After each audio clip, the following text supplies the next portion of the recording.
Good morning and Jai Hind student. Welcome again. Now today we discuss about our new topic BRICS.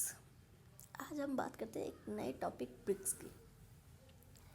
BRICS एक new emerging power, एक ऐसा alliance जो अभी newly start हुआ, जिसकी हम कहें तो कल्पना भी नहीं की जा सकती थी।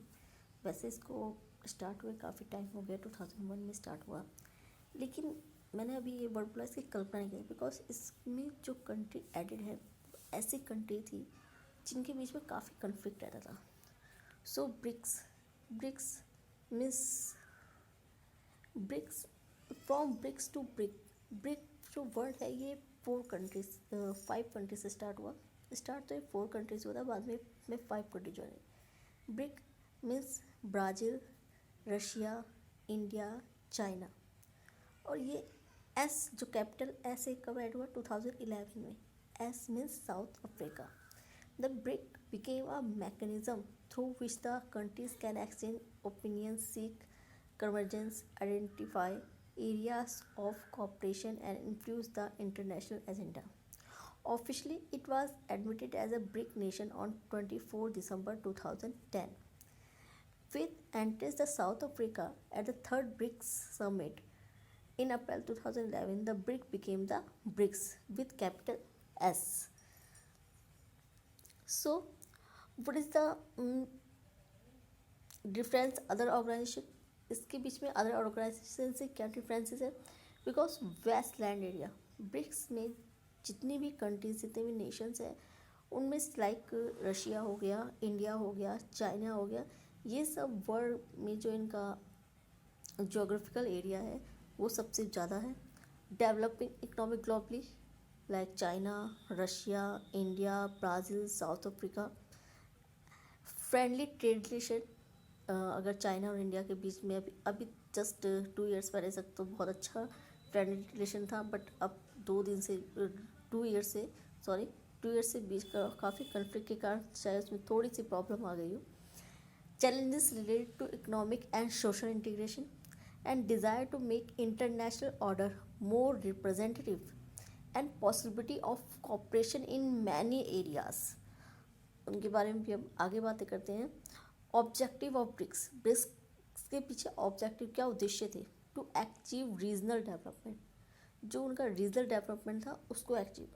To remove trade barriers means जो open door policy like China की थी कि अदर कंट्रीज़ के साथ ट्रेड करने की, वो कहीं ना कहीं इन 5 कंट्रीज़ के बीच में नहीं था, तो उसको ये जो बैरियर्स थे इनको रिमूव करके फ्री ट्रेड करना।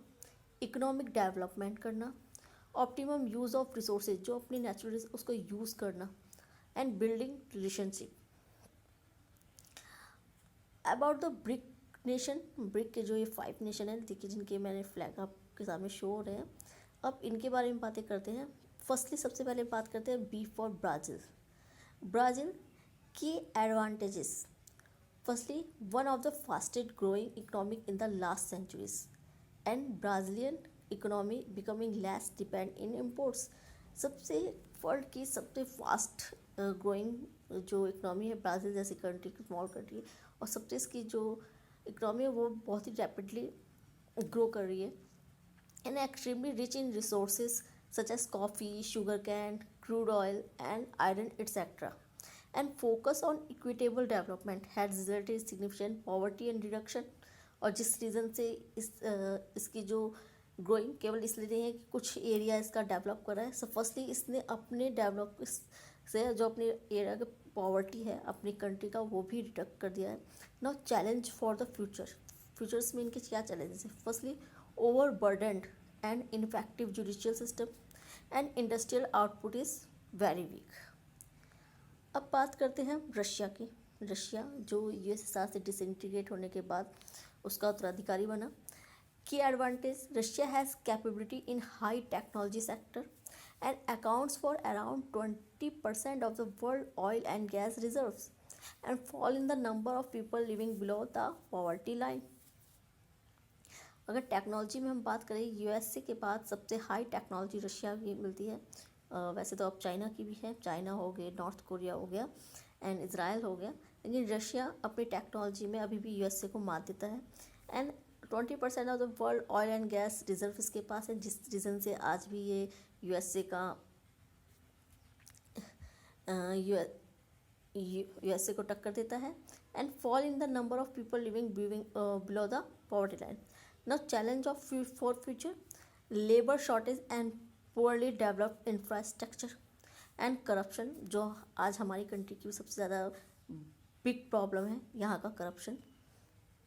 नाउ अब बात करते हैं अपनी कंट्री, आवर कंट्री इंडिया। की एडवांटेज 1.15 बिलियन पीपल, यानी ह्यूमन रिसोर्स हमारे पास सबसे ज़्यादा है। अब ये और इंक्रीज़ हो चुके हैं, ये 2011 का डाटा है, ये और इंक्रीज़ हो चुके हैं। Second largest labour force, because firstly जो लेबर फोर्स है वो चाइना कहती है। सेकेंड लार्जेस्ट लेबर फोर्स हमारे यहाँ मिलती है। Approximately 2.5 million college graduate per year. But हमारे यहाँ सबसे ज़्यादा जो यूथ्स है वो चाइना से बेटर, यानी फर्स्ट नंबर पे हमारे यहाँ ह्यूमन रिसोर्सेज माना जाता है, because youths are best human resources. Now challenges for the future, improving basic educational achievement and improving infrastructure and electrical capacity and expending technology industry. इसी reason से जो हमारी न्यू एजुकेशन पॉलिसी आई है उस change करी गई, इसी रीज़न से कि जो बेसिक एजुकेशनल सिस्टम है उसको इम्प्रूव करा सके, फ्रीली प्राइमरी एजुकेशन दी जा रही है। एंड टेक्नोलॉजी के आगे में आज आए दिन कोई ना कोई न्यू कहते हैं, हर चीज़ जो हमारे साइंटिस्ट हैं कोई ना कोई न्यू चीज़ें बनाते रहते हैं, जिससे हम आज यूएसए और यूएसएसआर के कंप्यूटर बन सकें। नाउ अब बात करते हैं चाइना की। Key advantages, broad expansion of educational achievement and rapid economic growth and third largest country in land size। Firstly तो हम जानते ही रशिया है, और सेकंड लैंड साइज में और जो चाइना है वो सेकंड और थर्ड नंबर पे है। और यहाँ की जो इकोनॉमिक ग्रोथ है आफ्टर इंडिपेंडेंस, इंडिया के साथ ही इसका ये भी इंडिपेंडेंट हुआ था लमसम कह लीजिए, और लेकिन इसकी जो इकोनॉमिक ग्रोथ है वो काफ़ी रैपिडली हो रही थी कि किसी और के बस से अपने बेस पे इसने काफ़ी फास्टली ग्रोथ करा। इसी रीज़न इसका कहना है कि 2040 तक ये वर्ल्ड की सुपर पावर बन जाएगा। Broad expansion of education achievement, जो चाइना में एजुकेशन दी जाती है हमारे यहाँ की तरह एक क्लर्क बनने वाली एजुकेशन दी जाती है। वहाँ की हर बच्चा 6 के बाद उसको पता है कि आफ्टर 6 स्टैंडर्ड कि उसको क्या बनना है, वो क्या बनेगा, उसी के अकॉर्डिंग वो एजुकेशन है। इसी रीज़न से आज जो चाइना है वो इतनी फास्टली ग्रो कर रहा है। Challenges for the future, support of rural areas and less developed region, bank of China sees inflation as a bigger risk and need to improve the investment. Now सब last South Africa जो 2011 में add हुआ। Key advantage, the South Africa economy is now the 23rd largest in the world and inflation is now the below 5% in falling, and 20% of goods produced in South Africa are for export. Challenges for the future, the economy is growing but not fast enough. Lack of skills, particularly in IT, and 48% of the population is living below the poverty line, because यहाँ की 50% जो population है वो poverty line के नीचे है, और यहाँ पे जो स्किल्स हैं वो भी काफ़ी डाउन है। एंड इकोनॉमिक ग्रोथ भी जो इनकी है वो ज़्यादा बेटर नहीं है, सो इनको फास्टली, लेकिन ये वर्ल्ड में अपनी इकोनॉमी का 28% अपनी इकोनॉमी का देते हैं। नाउ जीडीपी, जो ब्रिक्स की जितनी भी मेंबरशिप है वो 26% of earth in land area, world की 26 लैंड एरिया इन कंट्रीज़ के पास है। And 42% of the world population BRICS की इन 5 कंट्रीज़ में मिलता है। सोचिए 5 कंट्रीज़ में only 42nd population human resources रहता है।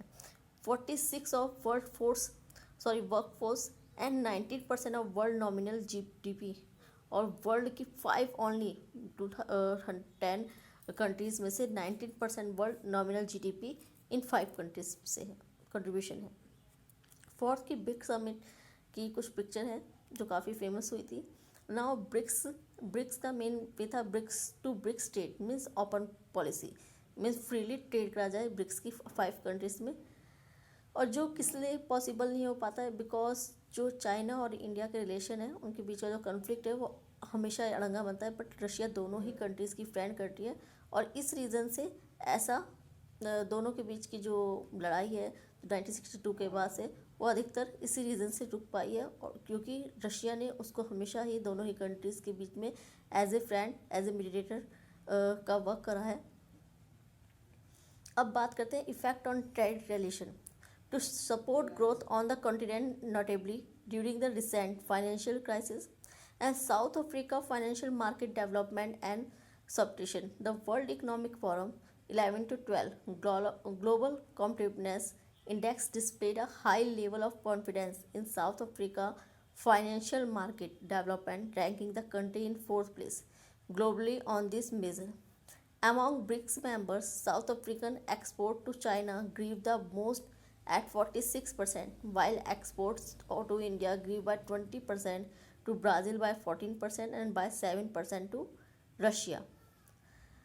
Now, target sector for BRICS trade: manufacturing, service and agriculture, energy infrastructure, mining, beneficiation and healthcare, construction and water provision, the green economy and tourism को बढ़ावा देना. Now, advantages: India is also expected to grow faster than China after 2020. India ने expect किया था 2020 तक वो China से आगे बढ़ जाएगा, बट जो पॉसिबल नहीं हो पाएगा, चाइना आगे बढ़ गया.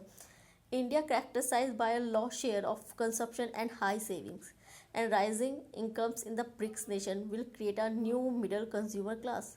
Now feature as road map of contribution, important drivers too for growth in global economy, and expansion of their consumer markets, and the rise of multinational companies, the establishment of a positive multipolarity in international affairs.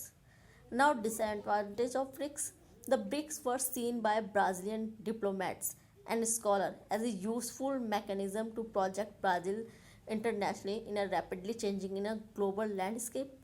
So lost speed and altitude over the past 2 years, and chances of intra-trade disputes are high. Now, difficulties of articulating their conflict interests in some sort of common vision became more evident, and different viewpoints and influence in the international arena.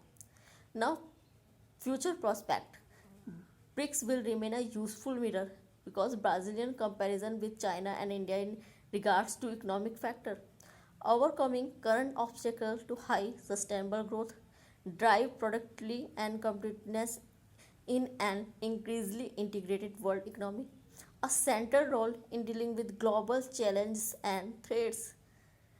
Now, thank you, students. Thank you very much. Jai Hind.